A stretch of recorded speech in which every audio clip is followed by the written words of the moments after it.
వద్దకు వెళ్ళటానికి సిద్ధపడుతుంది. ఇప్పుడు ఆలోచిస్తే ప్రియమైనటువంటి దేవుని బిడ్డ, మనం కూడా రేపటి దినాన బల్లారాధనలో పాలు పంపులు పొందటానికి సిద్ధపడుతున్నాం. ఎలా మనం దానిలో ప్రవేశిస్తే దేవుని కృప, కనికరం, ఆయన దయ, ఆయన వాత్సల్యం మన మీదకి దిగొస్తుంది, ఆయన జీవం మనలోనికి వస్తుంది. అంటే ప్రియమైన దేవుని బిడ్డ, సిద్ధపాటుతోటి మన ప్రతి అవిధేయతను, ప్రతి పొరపాటును ఆయన సన్నిధిలో ఒప్పుకుని విడిచిపెట్టి, అయ్యా నీ రక్తంతో నన్ను కడుగు ప్రభువా, నూతన జీవమును నాకు దయచేయండి. ఎందుకంటే ఎలా పడితే అలా తీసేసుకుంటే ప్రియమైనటువంటి దేవుని బిడ్డ, అది మనకు ఆశీర్వాదం కాదు. విశ్వాసముతో అది ఖచ్చితంగా నా ప్రభు యొక్క శరీరం, నా కొరకు ప్రభు అయినటువంటి యేసు 2000 సంవత్సరాల క్రితమే ఈ భూలోకానికి వచ్చి ఆయన శరీరం అంతా కూడా నా కొరకు దున్నబడి, నా కొరకు నా ప్రభు అయిన యేసు రక్తాన్ని కార్చి ఆయన ప్రాణాన్ని పెట్టి నాకు జీవాన్ని ఇవ్వటం కోసం ఆయన మృతి పొంది తిరిగి లేచాడు.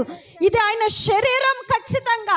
ఇది నా ప్రభు యేసు నా కొరకు కార్చినటువంటి రక్తం అని విశ్వాసంతో ఎవరైతే తీసుకుంటారో ఆ శరీరం, ఆ రక్తం తీసుకునేటప్పుడు మనలోనికి యేసు ప్రభు యొక్క జీవము, ఆ ప్రభు యొక్క శక్తి మనలోనికి వస్తుంది. హల్లెలూయా, హల్లెలూయా.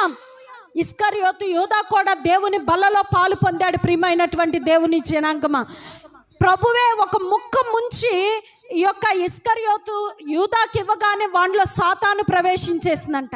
ఇచ్చిన ప్రభువులో లోపం ఉందా? పుచ్చుకున్నటువంటి యూదాలో లోపం ఉందండి.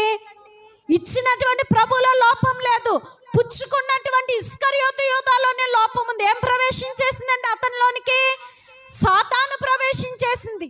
కాబట్టి మనం అటువంటి అవిధేయతతోటి దేవుని బల్లలో పాలు పంపులు పొందకుండగా ఎలా పాలు పంపులు పొందాలండి? శ్రద్ధగా ప్రియమైన దేవుని బిడ్డ, భక్తిగా ప్రియమైనటువంటి దేవుని జనాంగమా, ఆయన బల్లలో పాలు పంచుకుంటే ఖచ్చితంగా యేసు యొక్క జీవము, యేసు ప్రభు యొక్క శక్తి, ఆయన ప్రభావం మనలోనికి దిగొస్తుంది. హల్లెలూయా. ఈ దేవుని యొక్క శక్తి, దేవుని యొక్క ప్రభావము, దేవుని యొక్క ఆ శరీర రక్తాల ద్వారా మనలోనికి వచ్చినటువంటి ఈ జీవం మనకి ఏ విధంగా సహాయపడుతుందంటే, శరీరేచ్ఛలను చంపివేసి దేవుని కోసం మనం బ్రతకగలిగేటువంటి కృపను తీసుకుని వస్తుంది.